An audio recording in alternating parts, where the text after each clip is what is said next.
Warren Buffett says great businesses have high gross margin. So what is gross margin? Essentially, if I sell a product for $5, but it costs me $1 to make, then my gross margin is $4 or 80%. See, the best businesses are ones where you have the highest margin and then also sell for the highest dollar amount. What you don't want to be is like a restaurant where the gross margins are only 45%. You want to be on the upper end of 70, 80, even 90% gross margin. And to do this, you need to understand all the industries. And that's why I've spent a lot of time analyzing all the best industries and evaluating all the gross margins from lowest to highest that you can start today with very little experience to make this year the best year of your life.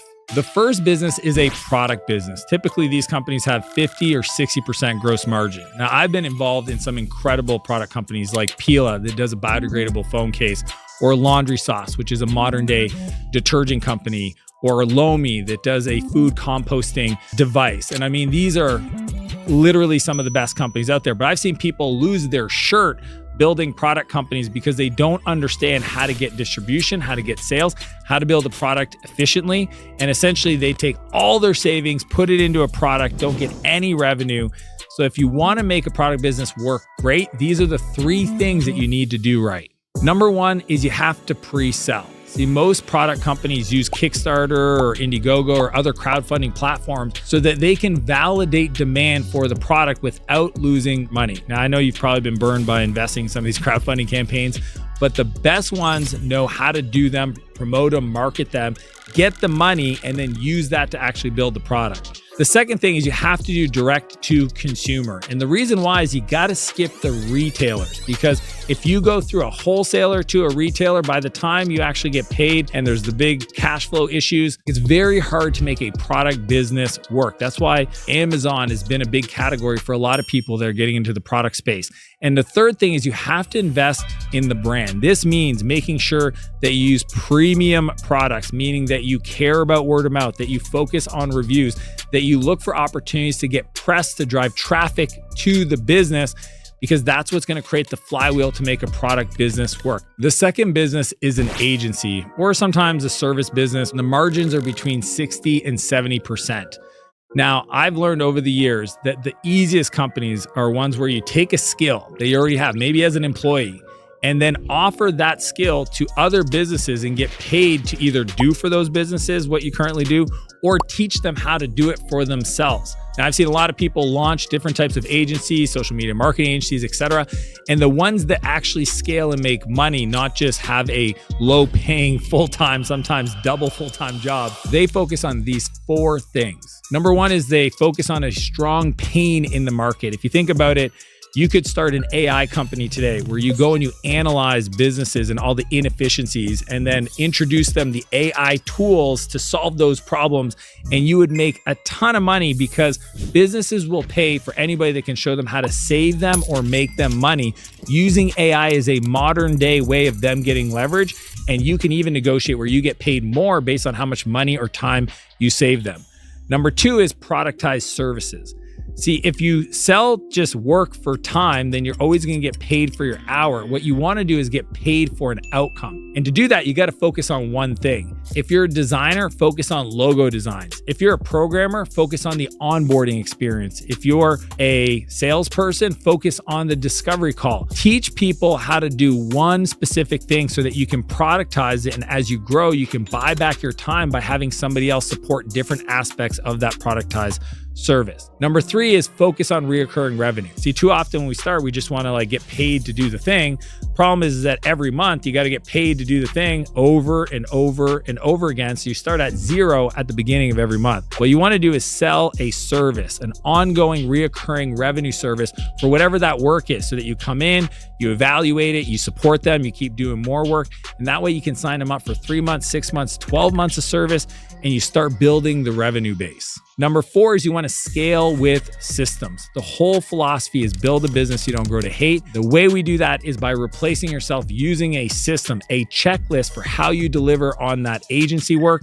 And then that way you can hire people to get them to do the work following your process that guarantees the results for the customer, the 80%. Now, this is also consulting or information, online training courses, that kind of business. And I know this one incredibly well. I run one of the largest coaching organizations for software CEOs. I've been involved in creating multiple courses and trainings and seminars and all this stuff for some of the largest coaches that you know of online. And even for me, I hesitated launching this. I mean, I even built a whole technology company called Clarity.fm because I was too scared to call myself a coach, and I put it off. I mean, this platform we built, I did over 1,300 Clarity calls over a 2-year period and never gave myself permission to call myself a coach. And I want to tell you, it's been one of the most rewarding things deciding to go all in on being a coach and really working with some of the best CEOs out there. And I want to encourage you to consider it. But if you're going to do it, these are the 3 things that you have to do right, or you're going to eventually end up hating being a coach. Number 1 is to learn to sell your expertise. I mean, this one is a fascinating one because I know people that are world-class in what they do. They're literally the fittest person I know, or they're incredible networkers, or they're so talented in their art, but they would never feel comfortable getting paid to teach somebody else to do the thing they've done, which is crazy. I mean, at the end of the day, you've become great at the thing you're doing and people have noticed. I want to encourage you to allow other people to pay you for that advice, because in doing so, you're actually helping them.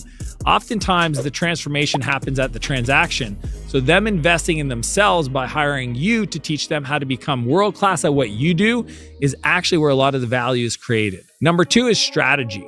See, most people think that I know this information, so I can't give it away. I'm going to tell you something controversial. I want you to give all of it away. Okay, it's called education-based marketing. See, I believe that information wants to be free, and then you get paid for the support of the implementation. So you want to teach everything you know around the topic for free on social media, at seminars, get on stages, speak, share it all, the best stuff. And by doing so, you're going to build an audience of people that want to learn more from you, and they will pay you for the implementation. Number 3 is build a community. See, I had a coach once and she was incredible. Her name was Marcy. I learned so many things. She had brought a company public and just an incredibly valuable coach. The challenge is that I knew she was working with other incredible entrepreneurs and I never got to meet them.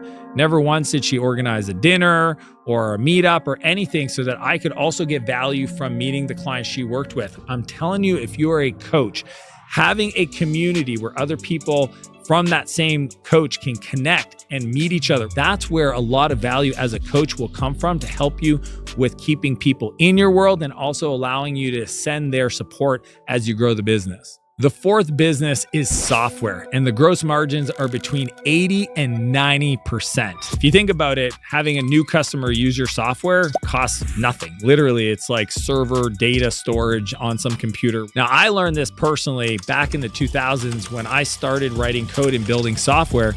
And over the years, I just found it so amazing that I can build some software once, and the more it grows, the less it costs me. And as long as the servers don't change, that code will run the way it has forever. Now, I have a lot of friends that want to get into software, but what they miss is these key points to make the software work. Because if you don't have people using it and loving it the way you need to, then it's not going to create the margins because customers are going to come and they're going to go. Number 1 is a sticky product. You want to build a tool that solves a problem in a business where they have to use it every day.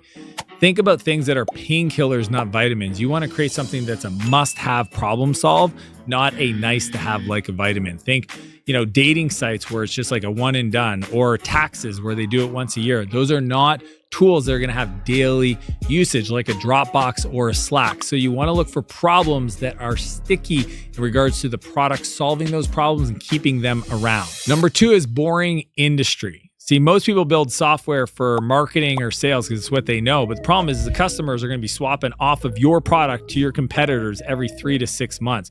You want to be in boring industries like local services, lawn care, body shop software. Government is definitely a fit. You want to find customers that aren't always looking for the latest whiz bang, but you can solve a core problem in their business using software. Number 3 is first-time user experience, also pronounced FTUI. The key is you want to look at your software as like the level 1 of a video game. When you start playing a video game, they don't just like drop you in and say, start fighting or start racing. Like they walk you through the process and they actually teach you. You're not playing the game, but you're kind of playing the game. That is the same concept you want to do with your software so you don't overwhelm people and get them to what's called activation or receiving core value. Most people try to add too much to the product, especially when people just sign up, and it confuses the customer. So you want to focus on that first-time user experience to make sure they activate and receive the value you promise on your homepage. Number 4 is focus on retention. See, too often people want to focus on the chocolate, which is marketing and sales and getting more customers and leads and just trying to get as many people into the thing. But the real broccoli of software is retention and keeping people from churning out, figuring out of the people that leave, why did they leave? Try to keep them back, because the more you can keep the customers that you've got, the higher the lifetime value will be of your customers over time, which will massively increase your gross margin and what makes software so powerful. Those are the best businesses you can start in 2024. And if you